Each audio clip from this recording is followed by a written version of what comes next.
Hello and welcome my dear students. I am Rushali ma'am from VM academy Nashik. हमारा biology हम 11th का start कर चुके हैं और बायोलॉजी का पहला चैप्टर है द लिविंग वर्ल्ड। उसका आज लेक्चर नंबर 2। लेक्चर नंबर 1 मैंने ऑलरेडी अपलोड किया है।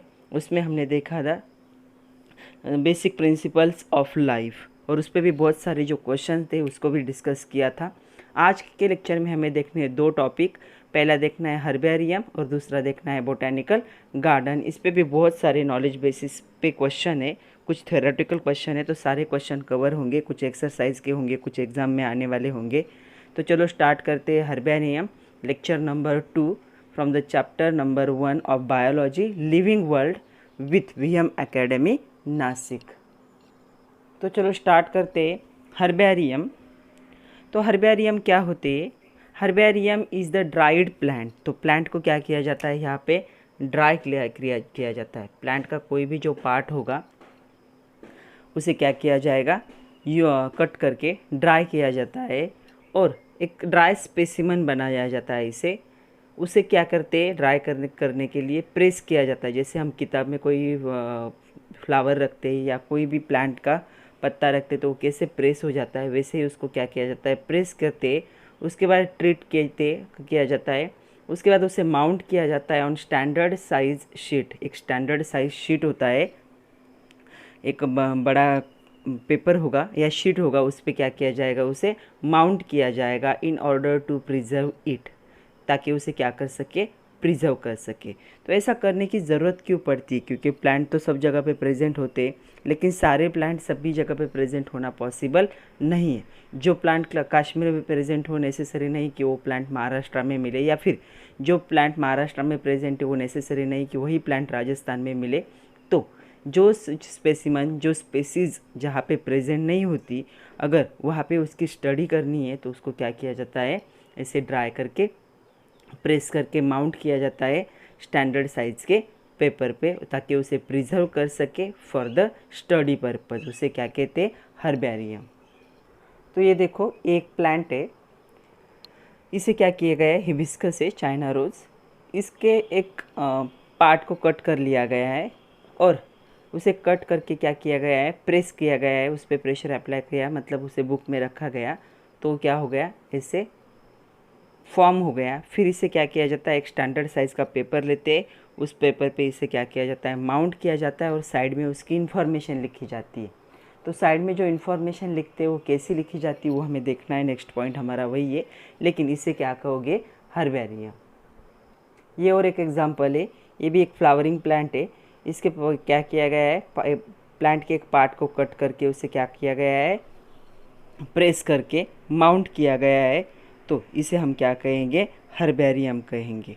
तो जो हर्बेरियम होते हैं, herbarium is the collection of dried, pressed and labelled plant specimen arrange by classification system. तो इनको क्या किया जाता है? कलेक्ट करते हैं, प्रेस करते हैं, उसे माउंट करने के बाद इस प्लांट को अच्छे से लेबल किया जाता है, साइड में उसका पूरा क्लासिफिकेशन लिखा जाता है और उसे अरेंज करते हैं by classification system. Classification system के हिसाब से क्या किया जाता है? इसे अरेंज किया जाता है। उसे हम क्या कहेंगे?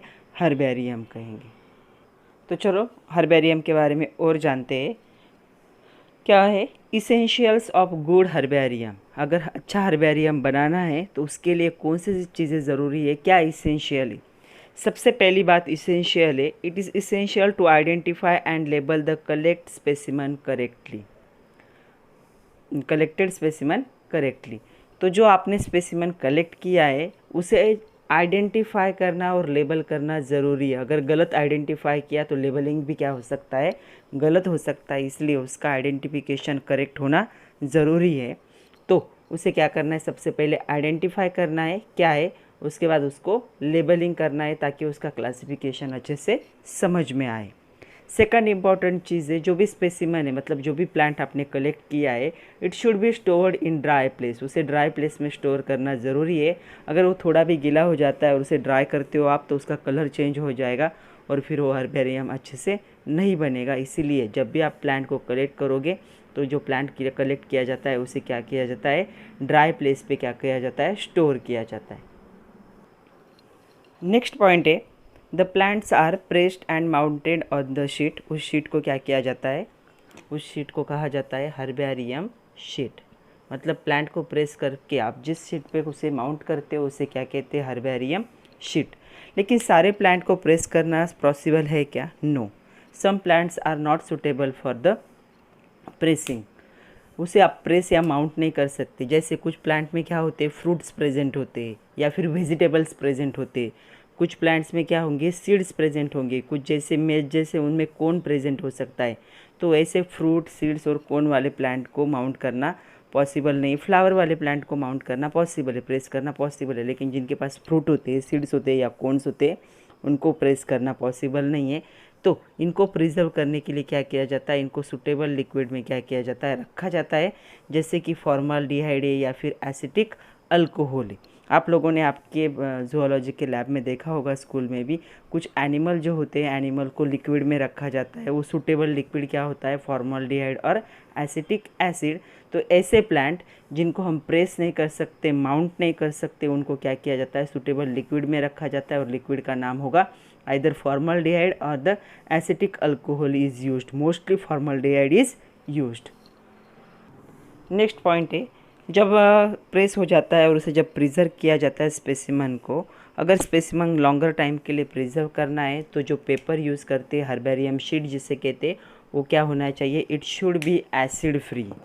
एसिड फ्री होना ज़रूरी क्यों है, क्योंकि आप प्लांट को ड्राई करके उस पर यूज़ कर रहे हो, अगर उसमें एसिड प्रेजेंट होगा तो जो आपने उस पर प्लांट को माउंट किया है वो क्या हो जाएगा, ख़राब हो जाएगा। जो आप ग्लू यूज़ करोगे फॉर स्टिकिंग पर्पज़, माउंट करने के लिए, वो ग्लू भी क्या होना चाहिए, स्पेशल टाइप का ग्लू होना चाहिए। और साइड में जो आप इंफॉर्मेशन लिखने के लिए इंक यूज़ करते हो, इंक भी क्या होनी चाहिए, स्पेशल टाइप की होनी चाहिए, ताकि आपका जो हर्बेरियम शीट है वो ख़राब ना हो, आपका जो स्पेसिमन है वो लॉन्गर टाइम के लिए क्या हो सके, प्रिजर्व हो सके। नेक्स्ट पॉइंट है, जो स्पेसिमन होता है वो ड्राई अच्छे से होना चाहिए। अगर थोड़ा भी क्या रह जाए, गीला रह जाए, तो क्या हो सकता है, रोटन हो सकता है, मतलब वो सड़ सकता है। तो हर्बेरियम को प्रिपेयर करने से पहले वो क्या होना चाहिए, it should be dried completely to avoid the rotting. Otherwise क्या होगा, थोड़ा भी अगर गीला रह गया हो, कम्प्लीटली ड्राई नहीं हुआ, तो क्या हो सकता है, जो आपका हर्बेरियम है आफ्टर माउंटिंग वो क्या हो सकता है, सड़ सकता है, वो ख़राब होने लगेगा। तो आपका पूरा शीट भी ख़राब हो जाएगा और जो स्पेसिमन है वो भी ख़राब हो जाएगा। इसीलिए उसको कम्प्लीटली ड्राई करना बहुत ज़रूरी है। अभी बहुत इम्पॉर्टेंट है कि रिकॉर्ड कैसे करना है, मतलब इन्फॉर्मेशन कैसे मेंशन करनी है। इस पे हमेशा क्वेश्चन आता है, what information is mention in the label of the plant specimen preserved in herbarium. जो साइड में लेबलिंग करते हैं उसे, उस कॉलम को लेबल कहते हैं। तो उस पर क्या क्या इन्फॉर्मेशन आना ज़रूरी है। तो it is essential to record the data. जो डेटा आपने कलेक्ट किया है उसका रिकॉर्ड रखना ज़रूरी है। प्लेस ऑफ कलेक्शन, आपने प्लांट को कहाँ से कलेक्ट किया है, अलॉन्ग विद डिटेल क्लासिफिकेशन, उसका डिटेल क्लासिफिकेशन भी लिखना है। प्लांट का क्लासिफिकेशन लिखना पड़ता है। उसके साथ उस पर हाईलाइटिंग कर सकते हो आप कि उसके इकोलॉजिकल कैरेक्टर्स क्या है प्लांट के, उस शीट पे। उसके बाद जो प्लांट का लोकल नेम होगा और जिसने कलेक्ट किया है उस पर्सन का क्या होगा, नेम भी आप लोग ऐड कर सकते हो। ये मे बी का है, मतलब ये ऑप्शनल है, ऐड किया तो भी चलेगा, नहीं किया तो भी चलेगा। ये सारी इन्फॉर्मेशन कहाँ रखी जाती है, ये सारी इन्फॉर्मेशन, अगर ऐसा शीट है और यहाँ पे हर्बेरियम को क्या किया है, प्लेस किया है, तो ये जो कॉर्नर होगा, राइट लोअर कॉर्नर, उस शीट पे क्या की जाती है, सारी इन्फॉर्मेशन को लिखा जाता है। और इस इंफॉर्मेशन के कॉलम का नाम होगा लेबल। तो लेबलिंग ऐसे किया जाता है, उस पर डेटा, उसके बाद place of collection, detail classification, ecological character of plant, local name भी ऐड कर सकते हो और जिसने कलेक्ट किया है उसका नाम भी ऐड कर सकते हो। तो ये इन्फॉर्मेशन ऐड करना ज़रूरी होता है ताकि बाद में क्लासिफिकेशन में कन्फ्यूजन ना हो। तो चलो एक क्वेश्चन है हर्बेरियम पे। Riya found a plant on her visit to Himachal प्रदेश।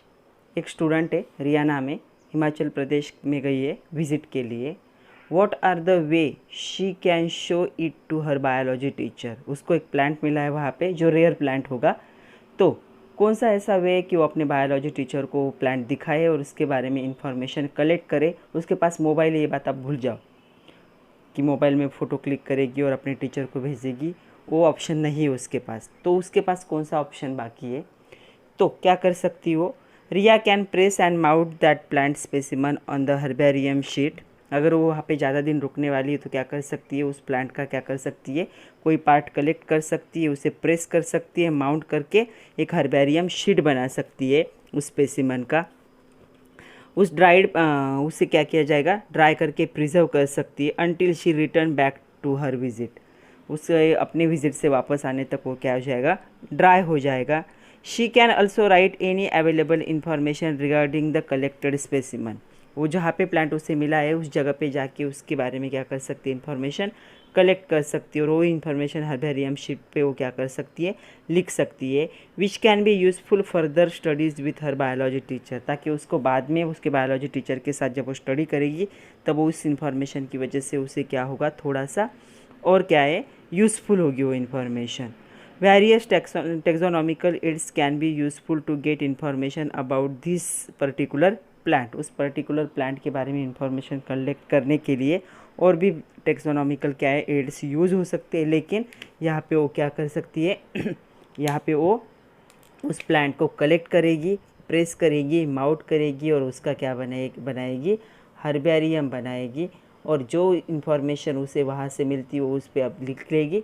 उसके साथ बायोलॉजी, उसके बाद जब वापस आएगी बायोलॉजी टीचर के साथ बैठ के उस प्लांट के बारे में और इन्फॉर्मेशन, उसका क्लासिफिकेशन की इन्फॉर्मेशन कलेक्ट कर सकती है। तो ये उसके पास ऑप्शंस है। सेकंड है बोटेनिकल गार्डन। बोटेनिकल गार्डन मतलब ऐसी प्लेस होगी जहाँ पे अलग अलग वैरायटी के प्लांट को क्या किया जाएगा, कलेक्ट किया जाएगा from the different parts of world, ताकि वो क्या कर सके, वहाँ पे ग्रो कर सके in vivo, in scientific and systematic manner. जब ग्रो करेंगे तो साइंटिफिक और सिस्टमेटिक मैनर से क्या कर सकते हैं, ग्रो कर सकते। इन विवो का मीनिंग होता है, इन विवो का मीनिंग है it is related to the living organism और परफॉर्म और टेकिंग प्लेस। ऐसे प्रोसेसेस जो प्रोसेस क्या किए जाते हैं, परफॉर्म किए जाते हैं या फिर टेकिंग प्लेस होते हैं, ऐसे प्रोसेस जो लिविंग ऑर्गेनिज्म के लिए होंगे, ताकि क्या कर सके, जब ये प्लांट ग्रो कर रहा है तो साइंटिफिक और सिस्टमेटिक मैनर से क्या हो सके, उसकी ग्रोथ हो सके। तो ऐसी जगह जहाँ पे दुनिया का कोई भी प्लांट क्या कर सकता है, साइंटिफिक और सिस्टमेटिक मैनर से ग्रो कर सकता है, उस जगह को हम क्या कहेंगे, बोटेनिकल गार्डन। तो जो बोटेनिकल गार्डन होते हैं वहाँ पे ग्रीन हाउस क्या किया जाता है, हमेशा होता ही है। तो हमेशा क्वेश्चन आता है, why do we have green house in the botanical garden. तो जो बोटेनिकल गार्डन होते हैं उसमें ग्रीन हाउस होता है। ग्रीन हाउस इफेक्ट की बात नहीं कर रहे हैं हम, ग्रीन हाउस एक ऐसा स्ट्रक्चर होगा जिसमें स्पेसिफिक क्या होंगे, सुटेबल वॉल्स होंगे, रूफ होगी, जो प्लांट को क्या कर सकते रहे, रेगुलर तरह से ग्रो कर सकते हैं, सनलाइट से, डायरेक्ट सनलाइट से क्या कर सकते, प्रोटेक्ट कर सकते। तो जो भी ग्रीन हाउस होगा, green house is the structure with suitable wall and roof in which plant are grow under regular climatic condition. तो अपने जहाँ से उनको लाया गया है वहाँ पे जो कंडीशन थी वो कंडीशन मेंटेन करने के लिए ग्रीन हाउस को क्या किया जाता है, एक स्ट्रक्चर बनाया जाता है with suitable wall and roof. Most of botanical gardens exhibit the ornament plants. Ornament plants होते हैं, जो ऑर्नामेंट प्लांट्स मतलब जो क्या होंगे, फ्लावरिंग प्लांट्स होंगे, जो क्या थोड़े से नाजुक होते हैं, which are required the optimum climatic condition. उनके लिए कुछ स्पेसिफिक क्लाइमेटिक कंडीशन की क्या होती है, ज़रूरत हो सकती है, ताकि उनकी ग्रोथ हो सके, ताकि उनके फ्लावरिंग अच्छे से हो सके। तो उसके लिए भी क्या होगा, ग्रीन हाउस इफेक्टिव होगा। उसके बाद third, green house associated with the botanical garden are also use to grow and propagate those plants that may not survive seasonal changes. तो जो सीजनल चेंजेस होते हैं, हमारे इंडिया में बहुत सीजनल चेंजेस होते हैं एक्चुअली, तो पूरे वर्ल्ड में ऐसे सीजनल चेंजेस नहीं है। तो सीजनल चेंजेस की वजह से भी प्लांट क्या हो सकते हैं, उनकी डेथ हो सकती है। तो वो ग्रो कर सके, प्रोपोगेट्स कर सके, मतलब डेवलप हो सके, इसलिए क्या किया जाता है, ग्रीन हाउस को यूज़ किया जाता है। Hence in order to provide the optimum temperature for better growth and flowering of plant, to protect plant from the certain diseases, climatic conditions, the greenhouse in botanical garden is essential. तो green house क्या होता है, essential होता है। अगर आपने कहीं पे विजिट किया है बॉटनिकल गार्डन को तो आपको पता होगा कि वहाँ पे क्या प्रेजेंट होता है, ग्रीन हाउस। एक स्पेसिफिक स्ट्रक्चर, कुछ ऐसे स्पेसिफिक प्लांट होंगे कि वो उस स्ट्रक्चर के अंदर होंगे जिसमें सुटेबल वॉल और रूफ होगा, ताकि उसमें ऑप्टिमम कंडीशंस क्या किए जाए, मेंटेन किए जाए to grow the and propagate the plant. Okay, अभी हमें देखते हैं what is the importance of botanical garden. तो इस पर हमेशा क्वेश्चन आता है, write short note on importance of botanical garden. तो सबसे पहला है, it is place where there is an assembly of living plants maintained for the botanical teaching and the research purpose। तो ऐसी जगह जहाँ पे क्या होंगे, बहुत सारे प्लांट्स क्या होंगे, लिविंग प्लांट अवेलेबल होंगे for botanical teaching and the research purpose. मतलब जिनको बॉटनी की टीचिंग करनी है और जिनको रिसर्च करना है उनके लिए ऐसी जगह है जहाँ पे बहुत सारे वैरायटी ऑफ प्लांट्स क्या होंगे, अवेलेबल होंगे। सेकंड होगा, botanical gardens are important for the their record of local flora. जो लोकल फ्लोरा होता है, flora is generally use for the plant. जो भी लोकल प्लांट्स होंगे उनके रिकॉर्ड के लिए, इंफॉर्मेशन का जो रिकॉर्ड होता है उसके लिए भी इम्पॉर्टेंट है। नेक्स्ट है third one, botanical garden provide the facilities for collection of living plant material for the botanical studies. तो जो बॉटनी के स्टूडेंट है उनको अगर प्लांट की स्टडी करनी है तो क्या कर सकते हैं, लिविंग प्लांट मटेरियल उनके लिए अवेलेबल होगा, वो विजिट कर सकते हैं बॉटनिकल गार्डन को और वहाँ से उनको बहुत सारी इन्फॉर्मेशन क्या होगी, मिल जाएगी। जो बॉटनिकल गार्डन होते हैं they also supply seeds and material for the botanical investigation. तो जो बॉटनिकल इन्वेस्टिगेशन है, मतलब अगर कई दुनिया के किसी कोने से कोई प्लांट वहाँ पे लाया है और उसे रखा गया है तो उसके लिए कौन से क्लाइमेटिक कंडीशन होने चाहिए, उसके सीड्स कैसे होते हैं, उससे उसके प्लांट्स कैसे बनेगी, ये जो भी इन्वेस्टिगेशन है अबाउट रिलेटेड टू प्लांट, तो उसके लिए जो सीड्स की ज़रूरत होती है या मटेरियल, मतलब प्लांट्स के अदर पार्ट जो होंगे, स्ट्रक्चरल पार्ट, उनकी ज़रूरत हो सकती है इन्वेस्टिगेशन पर्पज़, तो क्या हो सकता है, यहाँ से सप्लाई हो सकता है। उसके बाद है botanical garden beside possess the outdoor garden, उनके पास एक आउटडोर गार्डन होता है, may be contain the herbaria, वहाँ पे हर्बेरिया के लिए वो ओपन कर सकते हैं। उसके बाद रिसर्च लैबोरेटरी बना सकते हैं, वो ग्रीन हाउस बना सकते हैं और एक लाइब्रेरी भी होगी उनके पास जिनमें प्लांट की बहुत ज़्यादा इंफॉर्मेशन होगी। Botanical garden are not only important for the botanical student but also develop the tourism in the country. तो जो बोटानिकल गार्डन है वो सिर्फ बॉटनी के स्टूडेंट के लिए या टीचर के लिए इम्पोर्टेंट नहीं है, तो क्या है, जो जिस कंट्री का टूरिज़्म भी क्या कर सकता है, बढ़ा सकता है, क्योंकि जितने पुराने प्लांट्स होंगे उतने पुराने प्लांट्स देखने के लिए टूरिस्ट आते रहते हैं, तो ये क्या होगा, टूरिज़्म भी क्या करेगा, डेवलप करेगा। तो ये इम्पोर्टेंट है बोटानिकल गार्डन के। तो हमारे जो बोटानिकल गार्डन है कहाँ पे, कोलकाता में, जिसमें 255 ईयर ओल्ड एक बनियान ट्री है। तो वो बनियान ट्री देखने के लिए बहुत ज़्यादा टूरिस्ट आते रहते हैं, तो इसीलिए बोटानिकल गार्डन क्या है, इम्पॉर्टेंट है। तो जो कोलकाता का है बोटानिकल गार्डन, वहाँ पे एक बनियान ट्री है जिसकी एज 255, मतलब 255 ईयर ओल्ड का क्या है, वो एक प्लांट है, तो उसे देखने के लिए भी बहुत टूरिज़्म आते रहते हैं। ओके, नेक्स्ट है बायोडाइवर्सिटी। तो यहाँ पे एक कॉर्नर में दिया है कंजर्वेशन ऑफ बायोडाइवर्सिटी, तो हमें पता होना चाहिए बायोडाइवर्सिटी क्या है। तो बायोडाइवर्सिटी है is the degree of variation of life form in an ecosystem. तो जो इकोसिस्टम है हमारी, उसमें क्या होती है, वैरायटी ऑफ जो लाइफ है, तो उसे क्या कहते हैं, बायोडाइवर्सिटी। बायोडाइवर्सिटी कंजर्वेशन एक वर्ड आता है, तो कंजर्वेशन का मीनिंग क्या होता है, कंजर्वेशन का मीनिंग होता है it involves the two slow down और स्टॉप और reverse the loss of the natural habitat of the organism. जो ऑर्गेनिज्म है, जो सराउंड में प्रेजेंट होते हैं, उनका क्या है, जो लॉस हो रहा है उसे एक तो स्लो कर दो, स्टॉप करो, या फिर उसे रिवर्स करो, मतलब उनसे वापस रीजनरेट करो ऑर्गेनिज्म को, उसे क्या कहते हैं, कंजर्वेशन कहते हैं। Why does the loss of biodiversity matter. तो लॉस ऑफ बायोडाइवर्सिटी मैटर क्यों करता है, तो बायोडाइवर्सिटी अगर मैटर करता है तो क्या होगा, एक मॉरल और एथिकल इशू बन जाता है। Biodiversity help the maintain the stability in ecosystem. हमें पता है इकोसिस्टम में एक फूड चेन होता है और फूड चेन में स्टेबिलिटी होती है because of biodiversity. Humans share the environment with various other organisms. हम ही प्रेजेंट नहीं है एनवायरनमेंट में, हमारे साथ बहुत ज़्यादा ऑर्गेनिजम्स प्रेजेंट है, बहुत लिविंग थिंग्स प्रेजेंट है। And harm to this species can result in loss of biodiversity. अगर हम उनको हार्म करते हैं तो क्या होगा, लॉस इन बायोडाइवर्सिटी हो सकता है। The loss of even one variety of organism can affect the entire ecosystem. कोई एक भी वैरायटी अगर दुनिया से कम हो जाए तो पूरे इकोसिस्टम पे क्या होगा, उसका इफ़ेक्ट होगा। इसीलिए due to this all reason loss of biodiversity matters. तो बायोडाइवर्सिटी में अगर एक भी स्पेसीज कम हो जाता है तो भी क्या होगा, पूरा इकोसिस्टम क्या होगा, अफेक्ट होगा। इसलिए इसका लॉस क्या करता है, बहुत मैटर करता है, इसका कंजर्वेशन बहुत इम्पॉर्टेंट है।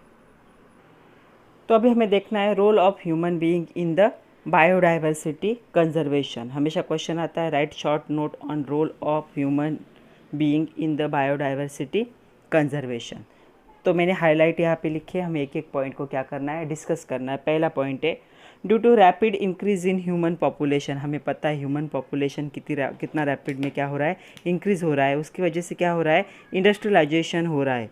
तो human have over utilization of natural resources leading degradation of the environment. तो हम क्या कर रहे हैं, नेचुरल रिसोर्सेज को यूज़ कर रहे हैं, क्योंकि पॉपुलेशन बढ़ रहा है। पॉपुलेशन बढ़ने की वजह से क्या हो रहा है, जो नेचुरल रिसोर्सेज है उनको हम ज़्यादा यूज़ कर रहे हैं, उनको डिग्रेड कर रहे हैं। मतलब उनका जो है एक्चुअल जो उनका कॉन्सेंट्रेशन है या फिर एक्चुअल में जो एनवायरनमेंट में प्रेजेंट है वो धीरे धीरे कम हो रहे हैं। Hence only human can help to conserve the ecosystem. तो सिर्फ ह्यूमन क्या कर सकते हैं, इकोसिस्टम को कंजर्व करने में हेल्प कर सकते हैं, क्योंकि इन दोनों चीज़ों की वजह से क्या हो रहा है, नेचुरल डिग्रेडेशन हो रहा है एनवायरनमेंट का। धीरे धीरे एनवायरनमेंट में जो भी रिसोर्सेस है वो कम हो रहे हैं। सेकंड है humans are capable of converting and improving the quality of nature. तो क्वालिटी ऑफ नेचर को कौन इम्प्रूव कर सकता है, ओनली ह्यूमंस क्या कर सकते हैं, इसे इम्प्रूव कर सकते हैं।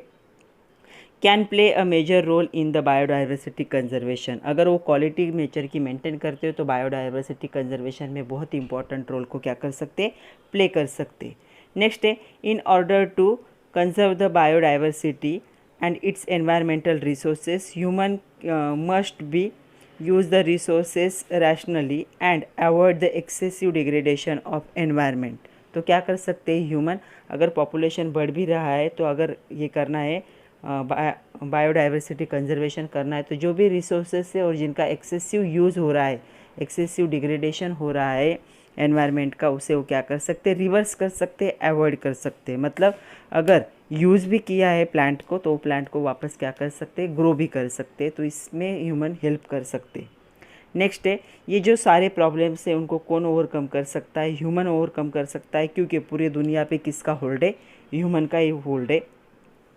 तो humans beings are the stakeholder of the environment and need to come together and overcome the pollution. सबसे पहले हमें क्या ओवरकम करना है, पोल्यूशन करना है। उसके बाद हमें क्या करना है, जो एनवायरनमेंट की क्वालिटी इम्प्रूव करनी है टू कंजर्व द बायोडाइवर्सिटी। जैसे कि हम कुछ प्रोडक्ट के पे क्या कर सकते हैं, बैन कर सकते हैं, जैसे प्लास्टिक है या केमिकल है। प्लास्टिक पे तो अभी बैन हो ही चुका है, लेकिन कुछ हार्मफुल केमिकल है उन पे बैन होना भी ज़रूरी है, ताकि हम क्या कर सकें, एनवायरनमेंट को प्रोटेक्ट कर सके। कुछ टॉक्सिक केमिकल होते हैं जिसकी वजह से वैरायटी ऑफ बर्ड्स और एनिमल की डेथ होती है, तो उसे ओवरकम कौन कर सकता है, ह्यूमन कर सकता है, क्योंकि पूरे एनवायरनमेंट पे ह्यूमन का ही कंट्रोल है।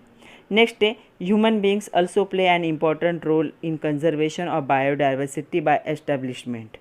तो वैरायटी ऑफ क्या कर सकते हैं हम, जैसे नेशनल पार्क से, वाइल्ड लाइफ जो रिसोर्सेस है, बायोस्फीयर को रिजर्व कर सकते हैं हम, बॉटनिकल गार्डन बना सकते हैं, जो कल्चरल कलेक्शन हो सकता है प्लांट का, जूलॉजिकल पार्क बना सकते हैं। तो इन तरीके से हम क्या क्या कर सकते हैं, बाय एस्टेब्लिशमेंट से कंजर्वेशन कर सकते हैं एनवायरनमेंट का। तो ह्यूमन का बहुत इंपॉर्टेंट रोल है इन बायोडाइवर्सिटी कंजर्वेशन, क्योंकि उसका डिग्रेडेशन भी किसने किया है, ह्यूमन ने किया है। तो उसका रिक्रिएशन भी कौन कर सकते, ह्यूमन ही कर सकते। तो हाउ कैन यू और me as an individual prevent the loss of biodiversity. हम इंडिविजुअल बायोडाइवर्सिटी के लॉस को कैसे प्रिवेंट कर सकते हैं, क्योंकि अगर हर पर्सन तय कर ले तो क्या हो सकता है, सब लोग क्या कर सकते, बायोडाइवर्सिटी को प्रिजर्व कर सकते, प्रिवेंट कर सकते। तो इसमें क्या क्या कर सकते, as an individual we can prevent the loss of biodiversity in these ways. तो यहाँ पे मैंने वेज लिखे, एक एक हम देखते हैं। सबसे पहला है increase awareness about the environmental issue. जो एनवायरमेंटल इशू है उसके बारे में क्या है, और लोगों को अवेयर करना ज़रूरी है, क्योंकि जो एजुकेटेड लोग हैं उनको तो पता है, लेकिन जो लोग अनएजुकेटेड है, स्पेशली जो विलेजेस में रहते हैं या फिर जिनके पास कोई भी इंफॉर्मेशन मीडिया नहीं है, उन तक ये बात पहुंचानी ज़रूरी होती है। Making the posters and provide more information about biodiversity conservation and raise the public awareness. तो क्या बना सकते हो, बड़े बड़े पोस्टर्स बना सकते हो और बायोडाइवर्सिटी कंजर्वेशन की इन्फॉर्मेशन प्रोवाइड कर सकते हो, ताकि पब्लिक क्या हो सके, इसके बारे में अवेयर हो सके। सेकेंड है इंक्रीज सप्लाई एंड और active participation in government policies and the actions laid down the conservation of biodiversity। तो जो भी गवर्नमेंट पॉलिसीज़ या गवर्नमेंट एक्शन है उसमें क्या कर सकते हैं, पार्टिसिपेशन कर सकते हैं, उसे सपोर्ट कर सकते हैं। नेक्स्ट है प्रोटेक्ट प्लांट एंड एनिमल्स। जो प्लांट और एनिमल हमारे सराउंडिंग में जो स्पेसीज प्रेजेंट है उनको हम क्या कर सकते हैं, प्रोटेक्ट कर सकते हैं। नेक्स्ट है setup bird and bat houses whenever possible. जहाँ जहाँ पॉसिबल है बर्ड के लिए या बैट हाउस जो होते हैं वो क्या कर सकते हैं, हम बना सकते हैं, सेटअप लगा सकते हैं उसका। नेक्स्ट है prevent the felling the trees specially native plants और trees in the particular area. तो जो ट्री कटिंग होता है उसे क्या कर सकते हैं, हम उसे अवॉइड कर सकते हैं, स्पेशली द नेटिव प्लांट। जो प्लांट जिस जगह पे अवेलेबल है उनको क्या है, कटिंग से हम क्या कर सकते हैं, प्रोटेक्ट कर सकते हैं। उसके बाद है हम क्या कर सकते हैं, यूज़ द इको फ्रेंडली, जिसे हम एनवायरमेंटल फ्रेंडली प्रोडक्ट्स कहते हैं, और उसका सेग्रीगेशन भी ज़रूरी है। डिस्पोजल गार्बेज करेक्टली होना चाहिए। सेग्रीगेशन मतलब सेपरेशन, एंड डिस्पोजल मतलब उनको क्या करना, डिस्पोज करना, ताकि वो डिकम्पोज हो सके, ये बहुत इंपॉर्टेंट है। या फिर इको फ्रेंडली या एनवायरमेंटल फ्रेंडली प्रोडक्ट क्या कर सकते हो, यूज़ कर सकते हो। नेक्स्ट है convince people about the importance of tree plantation. तो पीपल को हम कन्विंस कर सकते हैं, कुछ ट्री प्लांटेशन कैंपेन चला सकते हैं, उसमें लोगों को पार्टिसिपेशन के लिए फोर्स कर सकते हैं, खुद पार्टिसिपेट कर सकते हैं, उसका इम्पोर्टेंस लोगों को समझा सकते हैं। और last and most important, obey the rules that fall under biodiversity act. जो बायोडाइवर्सिटी एक्ट था 2002 में जो हुआ था, उसके अंडर जो रूल्स है तो उस रूल्स को क्या करेंगे, फॉलो करेंगे, जिसमें एनिमल और प्लांट को प्रोटेक्ट करने के बहुत सारे रूल्स है। तो इतने सब वे से हम क्या कर सकते हैं, as an individual we can protect the biodiversity. तो चलो देखते हैं laws to protect and conserve the biodiversity in India.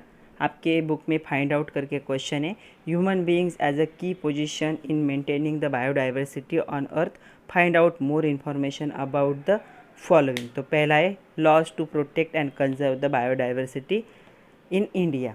तो ये 4 एक्ट आए हैं। पहला है फॉरेस्ट कंजर्वेशन एक्ट जो 1980 में आया था, जिसमें फॉरेस्ट का प्रोटेक्शन मतलब जो ट्री प्लांटेशन है उसको बढ़ावा दिया गया था और डिफॉरेस्टेशन पे बैन किया गया था। नेक्स्ट है बायोलॉजिकल डाइवर्सिटी एक्ट, जो बायोलॉजिकल डाइवर्सिटी उसको प्रोटेक्ट करने का एक्ट आया था 2002 में।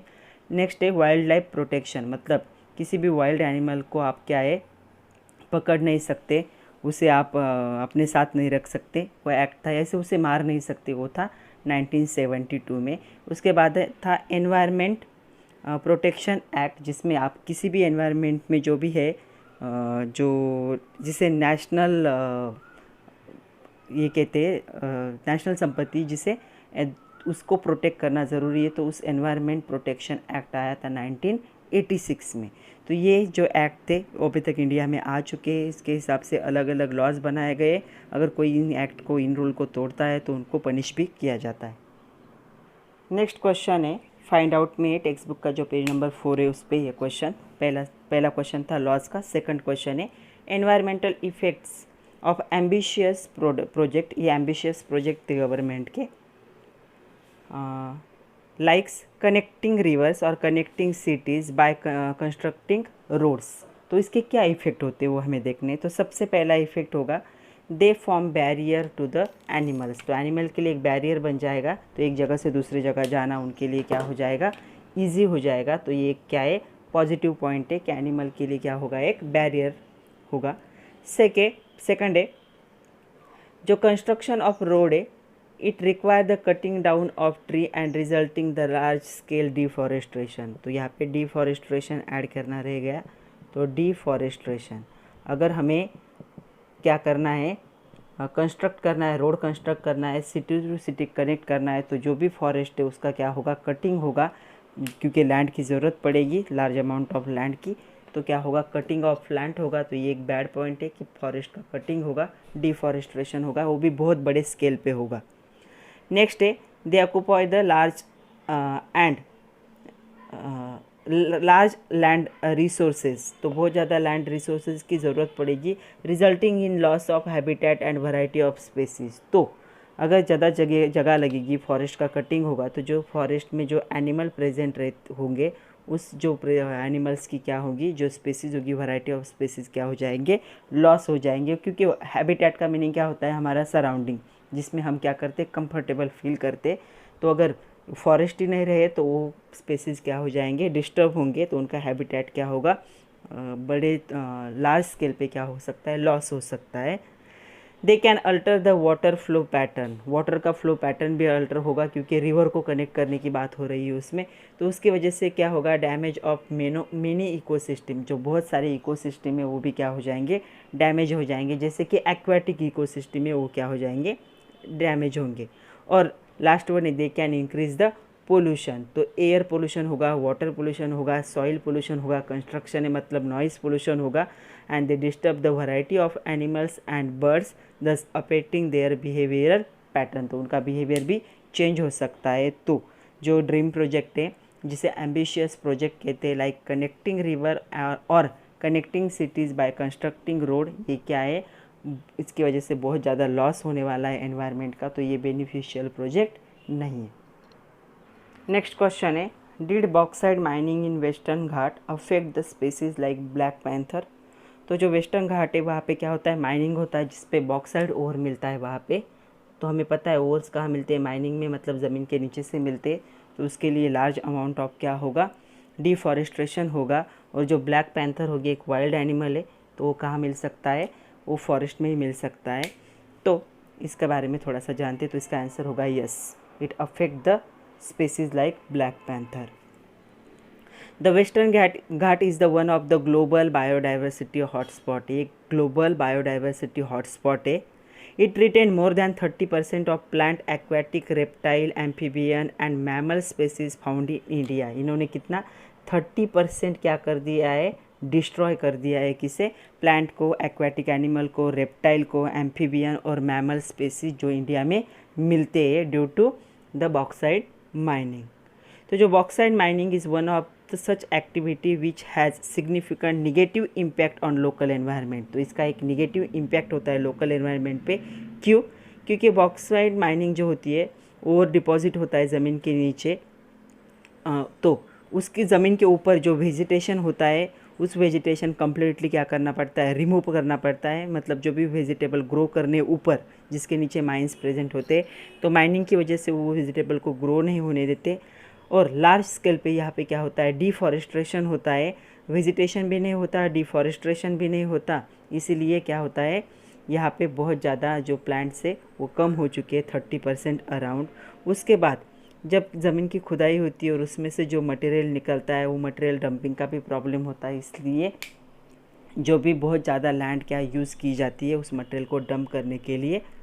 The major threat that the activity include the vegetation lost, forest deforestation and biodiversity loss. तो इसकी वजह से 3 इफेक्ट हो रहे हैं। एक तो वेजिटेशन कम हो रहा है, दूसरा क्या है, डिफॉरेस्ट्रेशन हो रहा है, और तीसरा बायोडाइवर्सिटी का लॉस हो रहा है। तो जो वेस्टर्न जोन है वहाँ पे क्या है, सीरियसली एक बड़ा इशू हो चुका है। इसलिए ब्लैक पैंथर जो फ्रिक्वेंटली कहाँ स्पॉट होते हैं, इन लोकेशन ऑफ वेस्टर्न घाट। तो वेस्टर्न घाट में ब्लैक पैंथर प्रेजेंट होते हैं। तो रिपोर्ट के हिसाब से क्या हो रहा है, उनका नंबर कम हो रहा है, उनकी हेल्थ पे इस माइनिंग का डेंजरस इफेक्ट हो रहा है। तो yes, because of bauxite mining जो ब्लैक पैंथर जैसी स्पेसीज है वेस्टर्न घाट में, वो क्या हो रहे हैं, अफेक्ट हो रहे हैं, उनकी हेल्थ पे अफेक्ट हो रहा है, उनका नंबर कम हो रहा है, और 30% क्या हो चुका है, डिफॉरेस्ट्रेशन भी हो चुका है। नेक्स्ट क्वेश्चन है, एट अंडमान, अंडमान निकोबार सबको पता है, authorities do not allow tourist to collect shell from beach. तो कोई भी टूरिस्ट वहाँ पे क्या है, बीच से कोई भी शेल को कलेक्ट नहीं कर सकता, ऐसे क्या है वहाँ पे एक रूल है। तो ये नेसेसरी है। तो पूछा गया है जो सी से शेल होते हैं उनको कलेक्ट करने पे बैन है वहाँ पे, तो कोई भी टूरिस्ट उसको कलेक्ट नहीं कर सकता, तो ये बैन होना ज़रूरी है क्या। तो sea shell are the important part of the ecosystem and they are for the survival of the variety of the marine creatures. जो पानी में रहने वाले क्रीचर्स है उसके लिए एक इम्पॉर्टेंट पार्ट है, और वहाँ के एक इकोसिस्टम का भी इम्पॉर्टेंट पार्ट है सी शेल जो होते हैं वो। तो they provide material for building nest of birds and also act as the substrate for attachment of the algae, sea grass, sponge and variety of microbes. तो ये जो होते हैं ये क्या है, जो भी बर्ड वहाँ पे प्रेजेंट होते हैं अंडमान में उनको यूज़ करते हैं ताकि खुद का नेस्ट बना सके, और जो भी ये अलगी होती है पानी में प्रेजेंट, सी ग्रास होती है, स्पॉन्ज प्रेजेंट होता है, जो भी माइक्रोब्स प्लांट में प्रेजेंट होंगे वो क्या होते हैं उस पर अटैच होकर खुद का घर बनाते हैं। तो उसके लिए वो क्या है, इम्पॉर्टेंट है सी शेल। तो सी शेल सब लोगों ने देखा है, जो भी फिशेस होंगे वो शेल को क्यों यूज़ करते हैं, ताकि हाइड हो सके प्रीडेटर से, मतलब उनको जो खाने वाले उनसे हाइड हो सके, तो अंदर चले जाते हैं शेल के। तो बहुत इंपॉर्टेंट है ताकि उनकी जो वैरायटी है उसको क्या कर सके, प्रोटेक्ट कर सके। तो शेल क्या होते हैं, उनके टेम्परेरी शेल्टर होते हैं, तो वो बहुत इंपॉर्टेंट है टेम्परेरी शेल्टर होने की वजह से।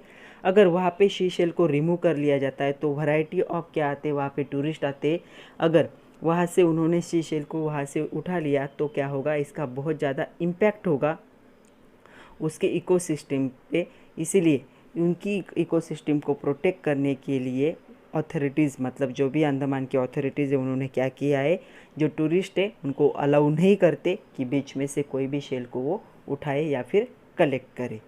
ओके, तो आज के लिए इतना ही था बच्चों। जो नेक्स्ट लेक्चर होगा उसमें हम देखेंगे म्यूज़ियम। आई होप आप सब लोगों ने म्यूज़ियम देखा ही होगा, एंड ज़ूलॉजिकल पार्क। तो कल के लेक्चर में जो है ये चैप्टर ख़त्म हो जाएगा, छोटा सा चैप्टर है पहला, फिर हम कुछ MCQ देखेंगे। तब तक के लिए पढ़ते रहिए, खुद का ख्याल रखिए। Thank you very much.